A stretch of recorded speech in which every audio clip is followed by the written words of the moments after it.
So from the picture it might be clear that in this video we will talking about the Assam flood. It creates havoc every year, many people dies.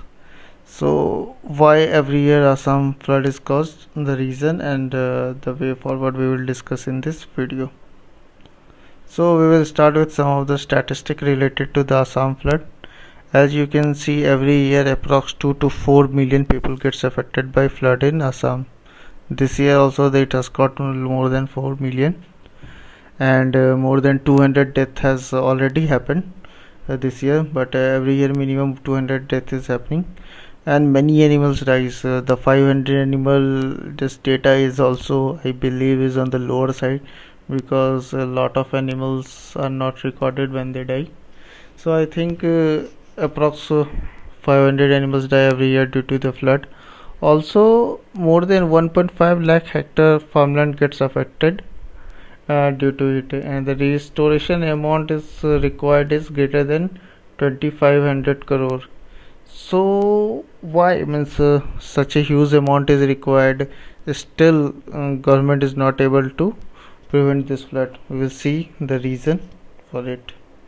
So I've divided the reason into the 5 category. First is topography, second is rainfall, third is river Brahmaputra, 4 earthquake, and 5th anthropogenic factor. So these 4 are the natural factors. So you can divide it into 2 part, if natural factor and anthropogenic factor, for answer writing purpose. So starting with the topography.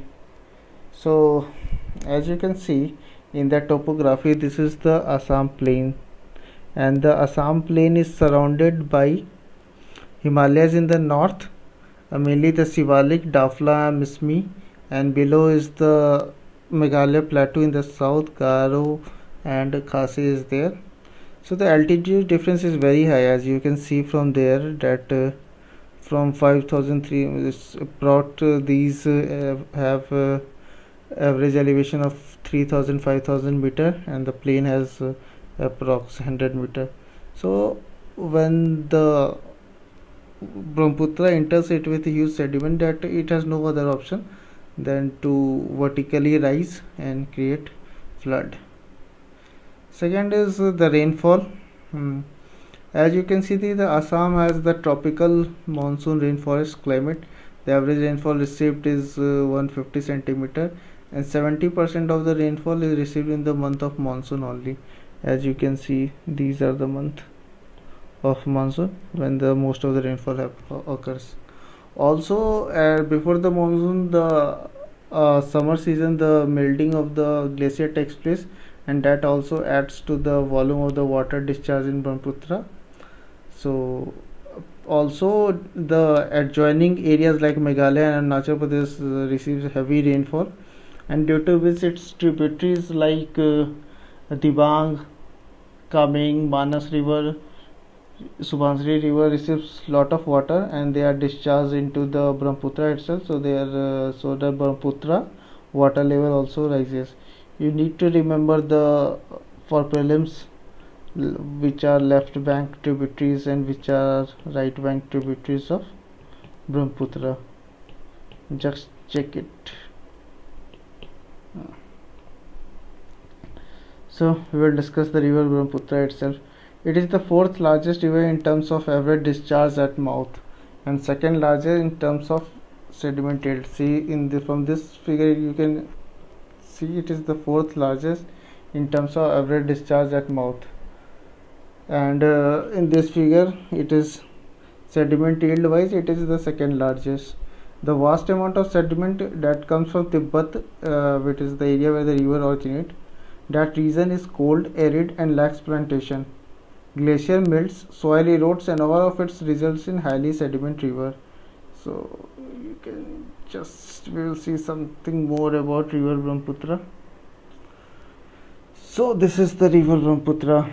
So with its origin in the Mansarovar lake region near the Mount Kailash located on the northern side of the Himalaya in Tibet, it is known as Tsangpo river there.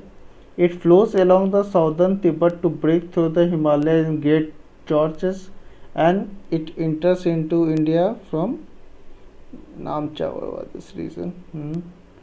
It enters into India.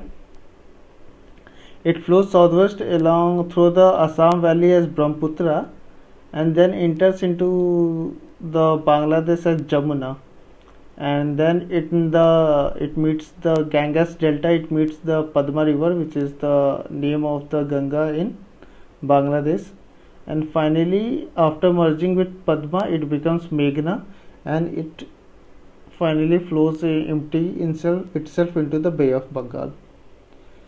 So it covers approx 2900 kilometer from its source to Ganga, means to its confluence with the Ganga. So it was just for knowledge. Earthquake. So earthquake, you can see that the Assam region is the zone 4. So it is the zone 4 of the earthquake. So due to which the river has not been able to acquire a stable character. Following the devastating earthquake of 1950, the level of the Brahmaputra rose by 2 meters in Dibrugarh area in eastern Assam.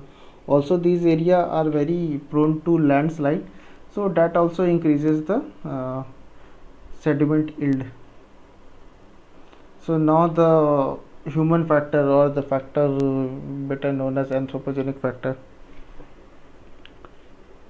So habitation in the flood zone, I will just list those factors. Encroachment in forest land and near water bodies, deforestation, population growth that is happening in the catchment area. Obviously in China also there has been very rise in population along the catchment area, and the embankments, the temporary embankments that are created, and the embankment which are not means created way back 20-25 years are not able to hold up the water, and they break up, creating the flood. So it is common for people to settle in such places which restrict the space the river has to flow. When rainfall is heavy, it combines with all these factors and lead to destructive flood. This happens very frequently. So one of the main critical factors is due to the habitation in the flood zone. So what has been the government approach to solve this problem of the Assam flood? Because I have written in detail so that you can use it directly in the answer. In the 1982, the Brahmaputra board has suggested that dams and reservoirs be built to mitigate flood. In the Brahmaputra basin, locals and environmentalists protested against the dam building plan on ground of displacement and destruction of ecology, preventing the plan from moving forward. The idea of dams, however, has traditionally been double-edged sword. While one of their objectives is to regulate the release of flood water, the release when it comes can sometimes be beyond the capacity of the channel downstream, and it can bring heavy flood. So the Brahmaputra board again proposed a multi-purpose dam in the present Kerukamukh site, where NHPC is constructing the Subansiri Lower Hydroelectric project, but the proposal was scrapped because of objection by the Arunachal government due to submergence, which included a few small towns as well. So what has been, the dam has not been used by the government. So what they have been using? They has been using only one approach toward flood: building embankment of the river. Most embankment built, as I said, are in the 1980s and are not strong enough. Since they were temporary measures, the government did not spend on high specification embankment. These are weak and regularly breach. The government also considered dredging, basically diving up the river bed and making the river deeper. However, experts have strongly advised against this, simply because the sediment yield is among the highest in the world, second highest, as we have discussed. So what is the long-term solution of this? So there needs to be a basin-wide approach to the problem. An integrated basin management system that should ideally bring in all the basin shareholder countries on board. That includes China, India, Bangladesh, addressing the issue only in Assam when the flood strike is not the solution. One needs the country to come to understanding about taking measure in the catchment area. For that, interstate relationship, political cooperation, and the role of the government are important. We know that India and China are not sharing the data of the Brahmaputra river for a long time. Means they have signed that they will share their data, but no data has been shared between them since a long time. And the second approach is the floodplain zoning.